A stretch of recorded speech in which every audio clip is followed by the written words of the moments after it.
Gracias por estar con nosotros. Estoy muy contenta el día de hoy, ya que tengo el gusto de presentarles a Saúl Centeno. Él es un laico comprometido que tiene un especial interés en todas las revelaciones místicas.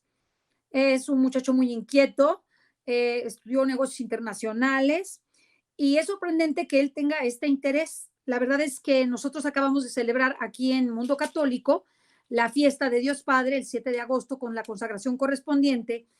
Y Saúl me empezó a buscar a través de una tercera persona, me empezó a buscar para poder tener una entrevista con nosotros y poder conocer más a fondo esta revelación de Eugenia Elisabetta Ravasio, esta beata italiana, que a quien Dios Padre se le reveló y que tiene un proceso muy interesante. Entonces, antes de que nosotros entremos para hablar del amor que debemos tenerle a Dios Padre, según los mensajes que él mismo le dejó a Sor Ravasio, me gustaría un poquito que nos contaras la historia, porque la gente conoce poco de Sor Eugenia Elisabetta Ravasio. Incluso cuando tú te presentaste con nosotros, me hablabas de Elisabetta Ravasio y la gente me decía, Elisabetta Ravasio, ¿que no será Sor Eugenia? Digo, pues yo creo que se llama Eugenia también. Y así fue, ya que lo corroboré con él. Así que bienvenido, Saúl. Gracias por estar aquí en Mundo Católico.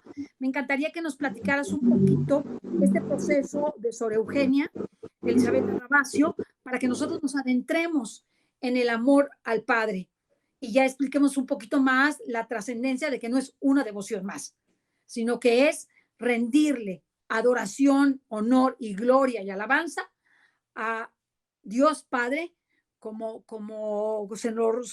nos fue revelado por Jesucristo en este gran misterio de la Santísima Trinidad. Bueno, pues entonces vamos a iniciar. Saúl, cuéntame un poquito quién era Sor Eugenia Elisabetta Ravasio. Pues bueno, mira, muchas gracias por tenerme acá y por esta invitación. La verdad es que yo la aprecio muchísimo porque al final del día se trata, esto no tanto importa el mensajero, sino dar a conocer estas cosas que son importantes y tú bien lo decías, no se trata de una devoción, se trata de poderle rendir adoración a algo que es pues como la Trinidad y dentro de la Trinidad a una figura como Dios Padre. Entonces, Sor Eugenia, fíjate que es conocida así. Sor Eugenia, muchas veces algunas personas, algunos otros le llamamos Elisabetta Ravasio, pero al final del día es llamada Sor Eugenia Elisabetta Ravasio. A pesar de que pudiéramos llegar a pensar que es una persona con un nombre de hace muchos siglos, pues realmente ella nace en el siglo XX y vive todo el siglo XX, estos procesos históricos que nosotros traemos como bien enmarcados, bien en la mente de la Primera Guerra Mundial, la Segunda Guerra Mundial, las caídas y los cracks de los 20, pues ella es una mística que vive estos procesos y en medio de estos procesos está enmarcado este mensaje, lo cual es muy importante conocer el contexto de los mensajes. Ella nació en Italia y era una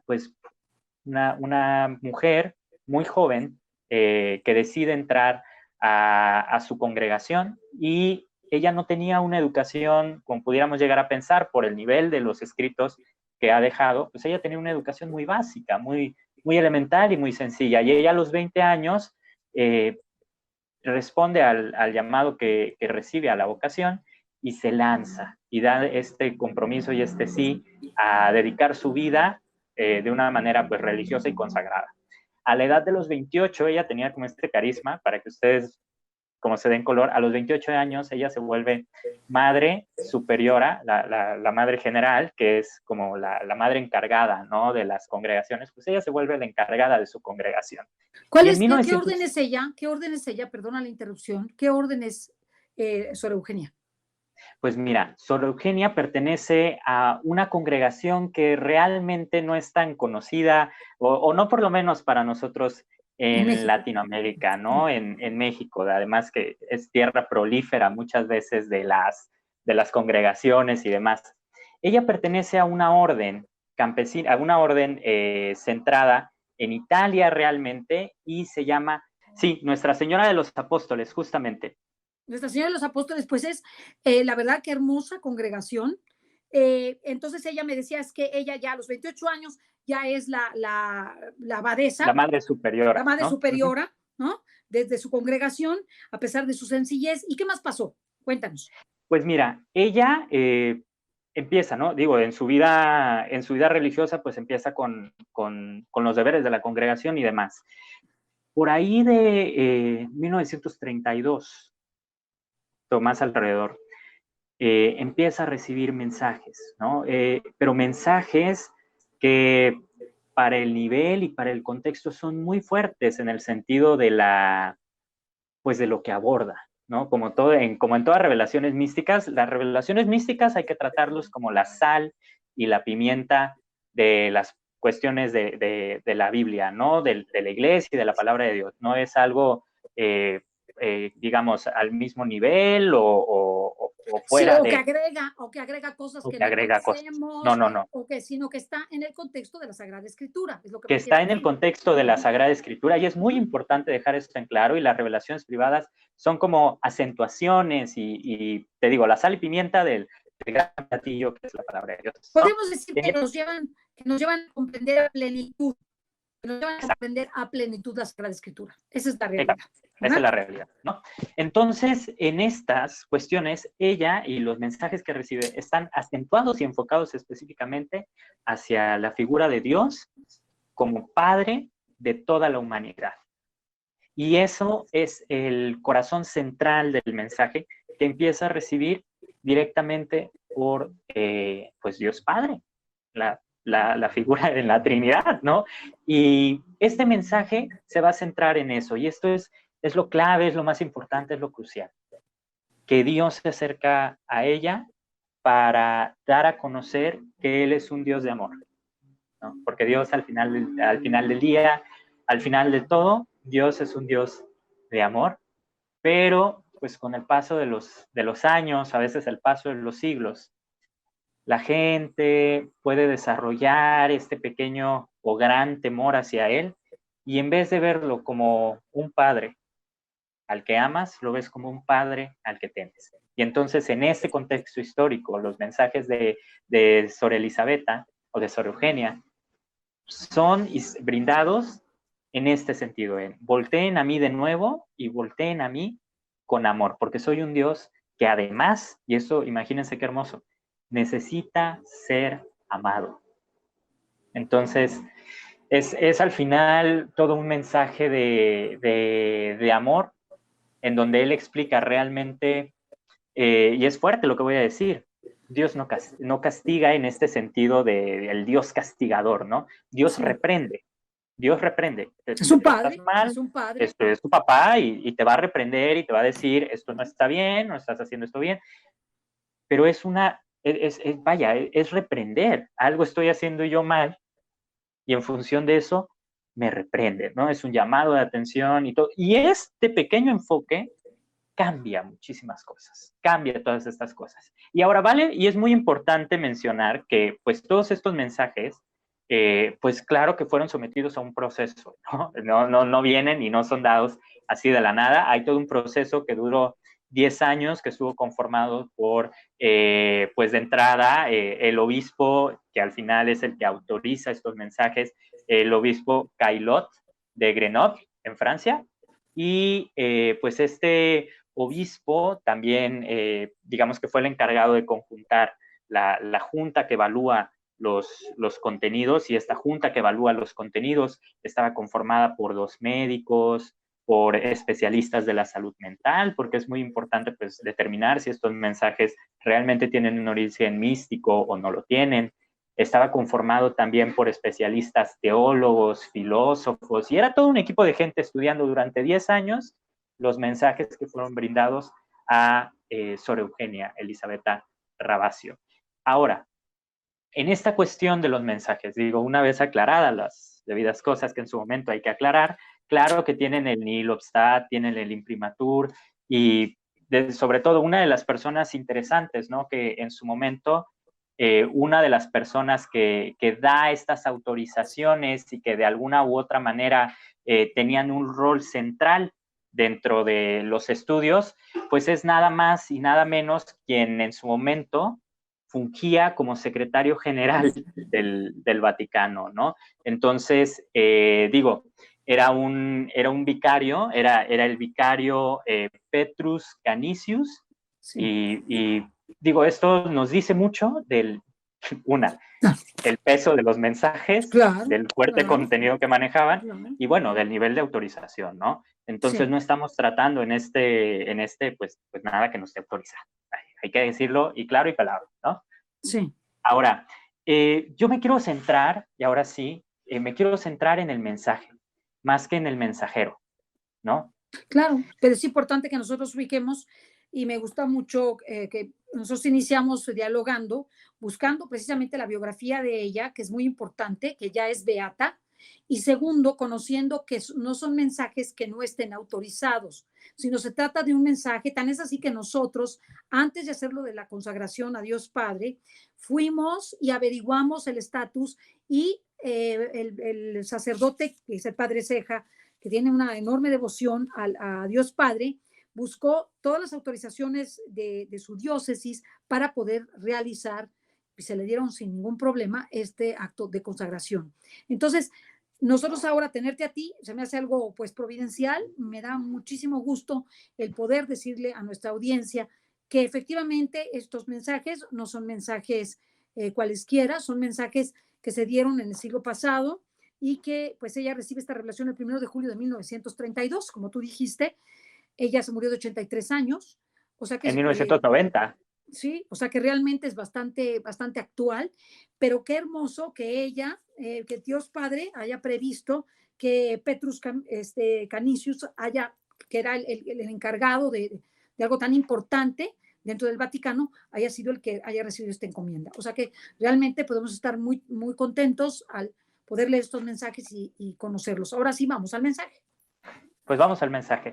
Pues mira, el mensaje, el que yo creo no más importante, pero el más, pues a lo mejor inspirador, ¿no?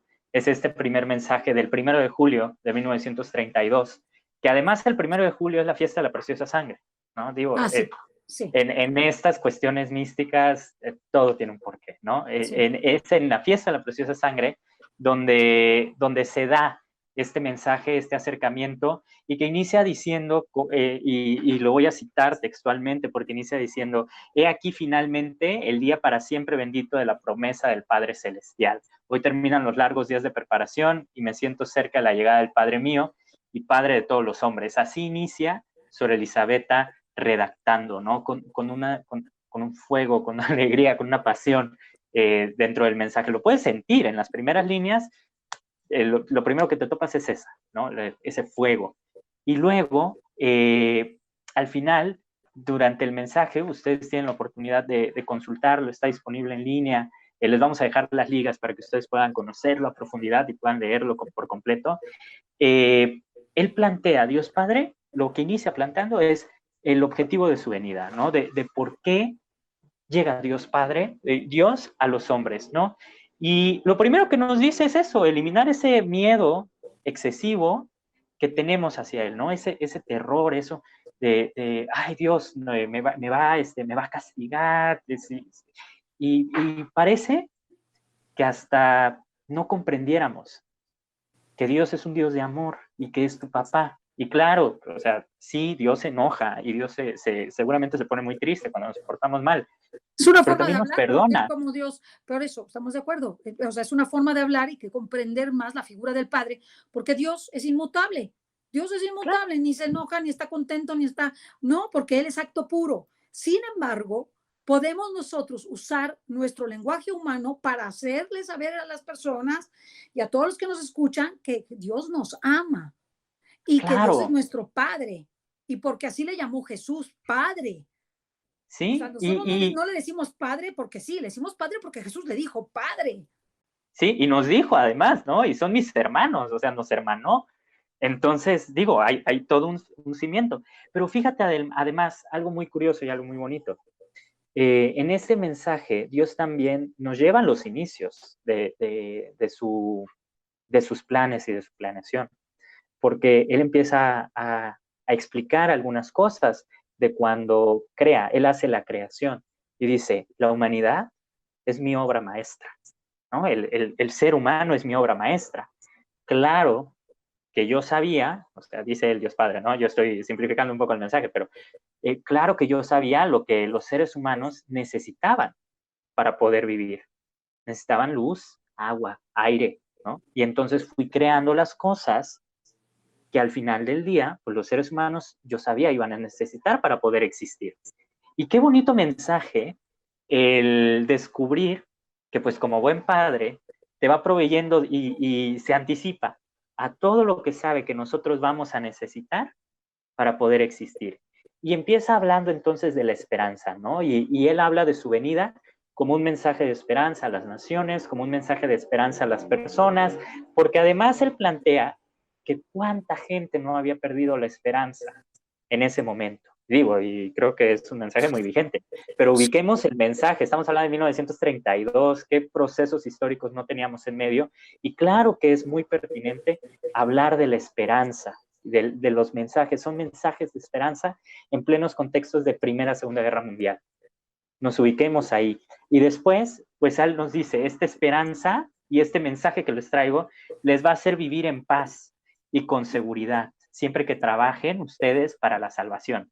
Y luego dice, yo vengo con esos mensajes, ¿no? Yo vengo a darme como ser, como soy, así tal cual, ni más ni menos, para que ustedes tengan confianza en el amor hacia mí. O sea, que, y va a ser pues, palabras más, palabras menos, para que me amen, para que confíen en que me amen y que yo les ame, ¿no? O sea que, vaya, es un diálogo muy franco, es un diálogo muy honesto, y él utiliza una metáfora y dice que el pintor se deleita contemplando el cuadro que él pintó. Entonces, él dice eso, el pintor se deleita contemplando lo que él ha pintado, ¿no?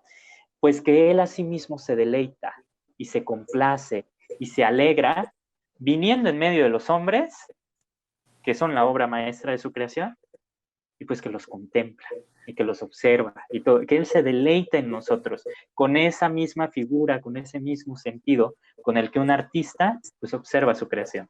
Y luego pues habla, eso sí, que los tiempos pues apremian, ¿no? Que tampoco, o sea, hay que soltarnos y que bueno, hay que ir apretando un poquito los pasos, ¿no? Como buen padre, pero que él dice, hay que ir apretando un poco los pasos y hay que apremiar, porque quiero que sepa y que no quiero que pase más tiempo sin que la humanidad se entere de que yo los amo.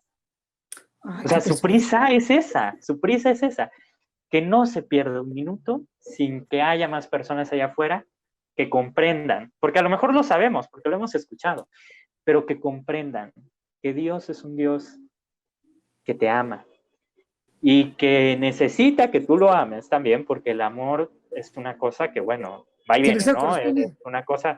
Es una cosa que tiene que corresponderse, ¿no? Ah, Y que aún así, aunque tiene que ser correspondido, pues muchas veces la verdad es que nosotros no lo hacemos, no correspondemos ese amor. Y bueno, desde cualquier ser humano con ciertos años puede comprender que un amor correspondido es bastante doloroso, ¿no? Es bastante penoso, ¿no? es El amor, amor duele, es amor, vale la pena. el Pues amor ni modo que no sea duele. sacrificio, pues el amor es sacrificio. Y Dios Claro, Padre ha sacrificado hasta su Hijo por nosotros, o sea, ¿qué nos vamos a decir? claro, y justo eso, y pensemos en eso, cómo a pesar de ser Dios, él se sabe amor y se concede el ser necesitado, porque esa es la verdad, él se concede a sí mismo el ser necesitado del amor de sus criaturas. Precioso. Fuertísimo. Y algo así como tú decías, hay algo en el mensaje sobre lo que tú acabas de mencionar que es muy importante, la venida de su Hijo. Dios amó tanto al mundo que nos envió a su único Hijo, ¿no? Y decimos, bueno, sí, nos mandó a su Hijo. Rebobinemos un poco. Es la segunda persona de la Trinidad. Y en el mensaje él dice algo, de haber sabido que había una criatura, ¿no? En toda la corte celestial, que podía ser enviada y soportar lo que, porque nada está oculto a él, ¿no? Él decía, yo voy a enviar a mi hijo y todo, pero él sabía todo lo que iba a suceder a pesar de enviarlo, ¿no? Pero él dice, a pesar pues de haber sabido que había una criatura que lo pudiera soportar todo, que él hubiese titubeado en enviarla y que él hubiese dudado, porque habría sido enviar a una de sus criaturas a sufrir, por la salvación y por el amor y todas estas cuestiones. Y que entonces no había cosa más perfecta que él pudiera, digamos, en algún sentido, por decirlo con palabras, tolerar que no fuera el venir él mismo, en vez de sufrir, hacer sufrir a una de sus criaturas. Y entonces, ¿qué hace? Manda a la segunda persona a la Trinidad. O sea, que sufre él mismo. Él mismo Que lo prefiere sufre él sufrir. mismo. Sí. Antes de Como que lo cualquier sufras padre, tú. como cualquier padre, ¿no? Si hay algo que puede un padre hacer para evitar que sus hijos sufran y lo sufra él, lo hace. Y entonces, ¿qué hace? Él viene en la segunda persona de la Trinidad. Y es una dimensión que muchas veces decimos, ah, sí, lo decimos todo el tiempo, ¿no? En las misas y demás, y Dios En el envió a credo, en el credo. en el credo.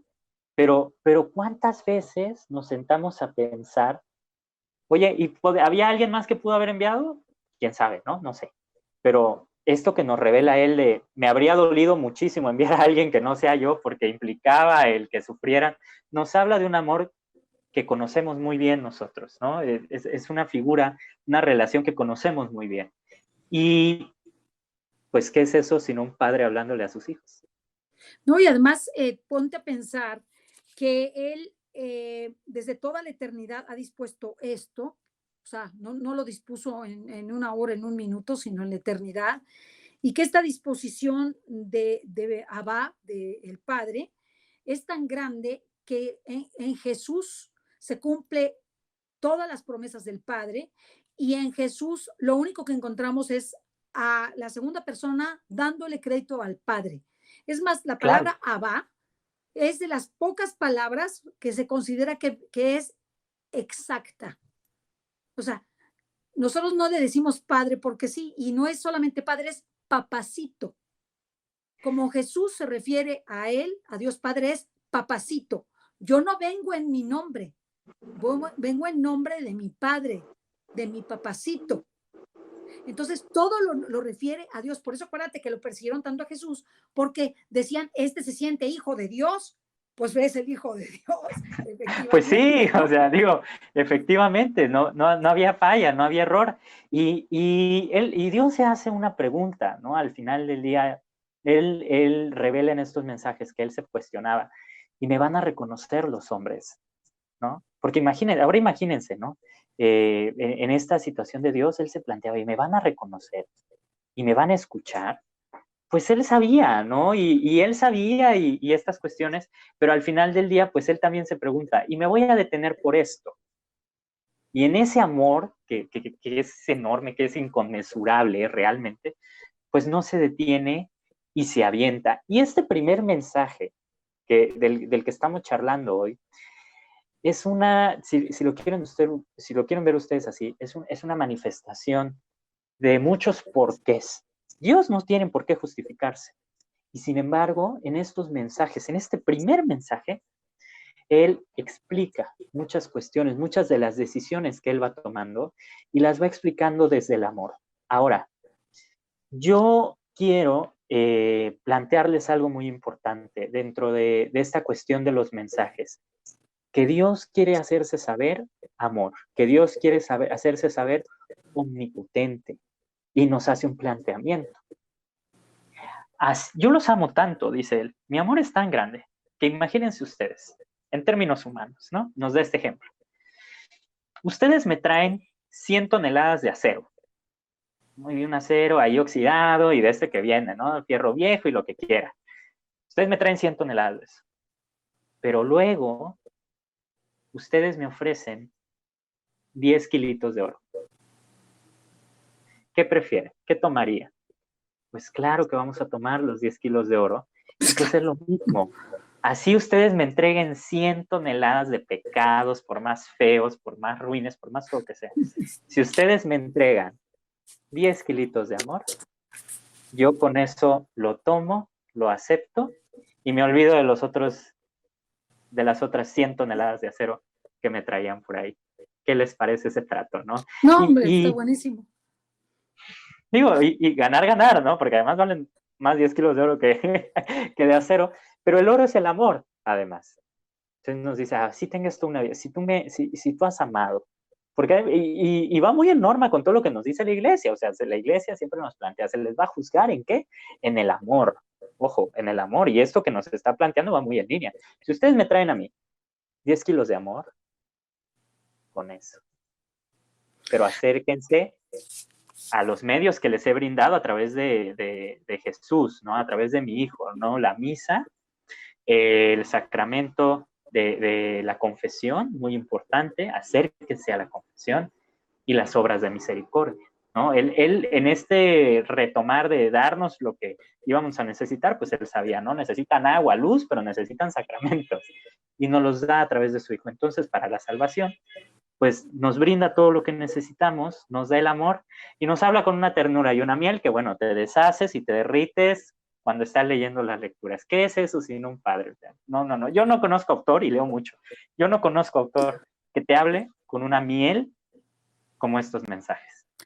A mí me gustaría completar esto con una inquietud personal, Saúl, y que consiste, a lo largo de mi vida, me encontraba que al final de cada misa sentía yo el deseo de agradecerle a Dios Padre lo que me ha dado, después de la misa, sobre todo dominical, y en una ocasión me acerqué a la misma figura o representación de la providencia, donde sale Dios Padre, Dios Hijo y Dios Espíritu Santo, algunas veces con la imagen de la Virgen María, y se me ocurría siempre darle las gracias por el trabajo, por la salud, por los amigos, por la familia, por todo lo que se me ocurría, le daba las gracias.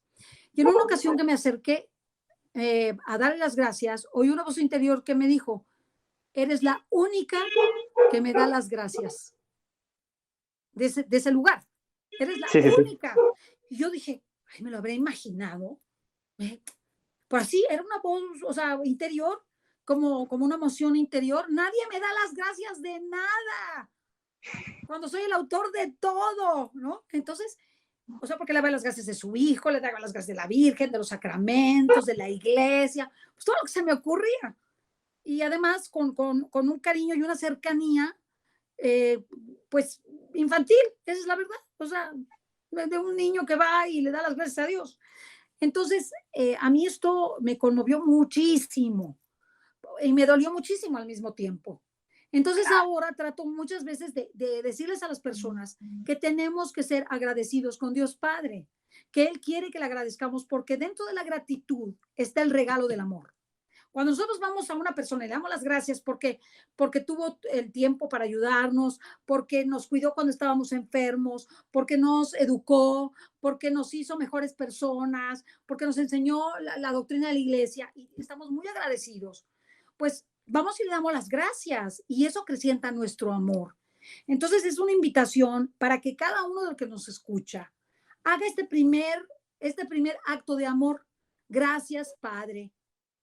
Gracias, Padre, por la vida. Gracias, Padre, por tu hijo. Gracias, Padre, por la salud, por el trabajo, porque pues no me dio COVID, o porque si me dio COVID la libré, o porque la persona que le dio COVID que yo amaba se convirtió y se salvó gracias a esta enfermedad. En fin, tenemos mucho que darle gracias a Dios y no se las damos.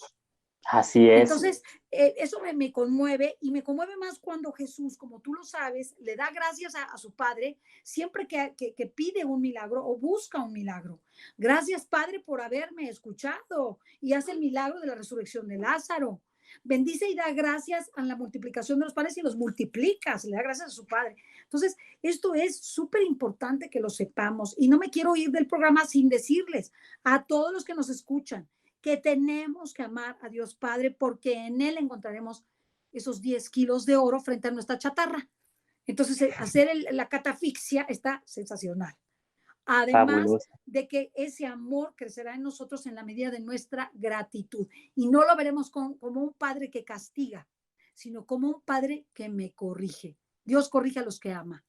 Y es mejor que nos corrija, porque si no nos condenamos. No, y además es muy importante esto. A mí, antes de irnos del programa, lo que me encantaría dejar muy en claro es que mucha gente cree que Dios es un Dios que manda a todas las personas, ¿no? A todas las almas al infierno. Y no es así, no es así. Se trata de, y Él nos dice, se van a llevar muchas sorpresas al final de los tiempos, cuando vean muchas almas por acá, pero Él nos dice que todo quiere que todas las personas se convenzan de que hay un Padre que vela por ellas, que hay un Padre que, a pesar, por más solas que se puedan llegar a sentir, por más abandonadas, por más contrariadas, siempre va a haber un padre que va a velar por ellas y que ese padre, pues mira, ¿no? Allá arribita, como decimos siempre, ¿no? Allá arribita les va a estar para escucharles, les va a estar para amarles. Sí, ¿cómo se ama? Fíjate que esto también un consejo. Si ustedes van a terapia, cualquier psicólogo se los va a decir. ¿Quieres sentir amor?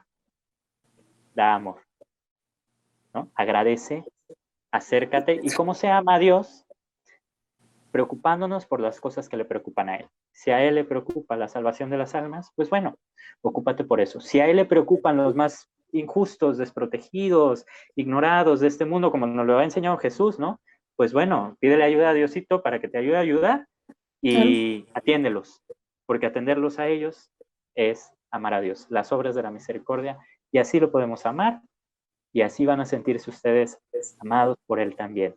Es muy importante esto, no lo echen en costal roto, acérquense a Dios Padre, y así como nos han platicado, que muchas veces sentimos el llamadito aquí en el pechito, en el corazoncito, pues háblenle a Dios desde ahí y denle las gracias, porque sintieron el sol en su piel. Denle las gracias por eso. Claro, claro, Saúl. Y sabes qué, Saúl, a mí me gustaría que profundizáramos más en este mensaje. Si tú no lo permites, que hagamos algunos programas en donde ya nos hables del mensaje concretamente, porque hay que dejarlos picados a todos, porque hay mucho que decir. Hay No, hay decir. muchísimo, hay muchísimo. Muchísimo. Si tú me invitas a yo con gusto, yo con gusto traemos pequeños extractos y los compartimos con todos ustedes, sin que a mí mayor sí me hace problema. muy importante que lo hagamos. Y desde luego, para terminar, me recuerdo de la lectura del apóstol San Pablo que leímos hace unos días, que ni la muerte, ni la angustia, ni las dificultades, ni los días, ni la noche, ni la oscuridad, ni lo alto, ni lo bajo, ni lo ancho, podrán separarnos del amor de Dios. Nunca. Y que se nos ha manifestado a través de su Hijo Jesús.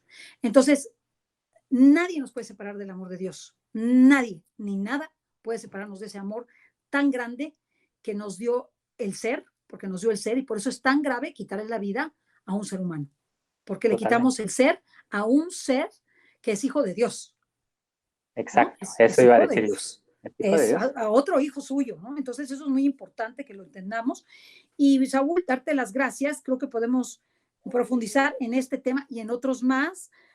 Nos encantó poder tener este encuentro, este diálogo sobre Dios Padre, y vamos adelante porque me parece que es Dios Padre quien nos lo está pidiendo, no somos nosotros. Y mira qué tiempos, porque además la festividad de la que se habla con Sor Eugenia acaba de ser el 7 de agosto. Entonces, sí, hay todo un movimiento ahí como para buscar ese reconocimiento litúrgico de esta festividad, ¿no? El 7 de agosto. Pues bueno, providencial dirían por ahí. Sí, providencial. Entonces, vamos agendándola, toma en cuenta y ya vas buscando y en las siguientes charlas que tengamos, que me des esa parte para poderla meditar, ¿sí? Y poderla profundizar y también invitarte a que lo hagamos de algunas otras revelaciones más que a ti te gustan y que están aprobadas por nuestra iglesia y que tienen un fundamento profundísimo y que nosotros Totalmente. Al conocerlas nos planificamos claro. Y le damos gloria al Señor, porque a la hora de entender las cosas con mayor profundidad, nosotros podemos transformar nuestras vidas. Totalmente. ¿No? Muchísimo de qué hablar. Muchísimas gracias. Muchas gracias, Saúl. Fue un gusto tenerte aquí con nosotros, a Saúl Centeno, que es un laico comprometido y que se va haciendo como especialista en todos estos temas. Y la verdad, interesantísimo. Hazte especialista porque de esa forma vamos a tener mucho que charlar y tendrás mucho que alertar y hacer saber a los jóvenes sobre que Dios los ama, que no están solos, ¿no? Que no están solos. Y eso es muy importante. El joven necesita ese amor como tú también lo necesitas. Y eso yo creo que te llamó la atención, ese amor de Dios Padre para convertir tu vida, transformarla, ¿no? Me ha sanado muchas heridas, no te imaginas. Muchas heridas. Pero sí, ayuda bastante. Y te sana más. Pues bueno. Gracias, Saúl.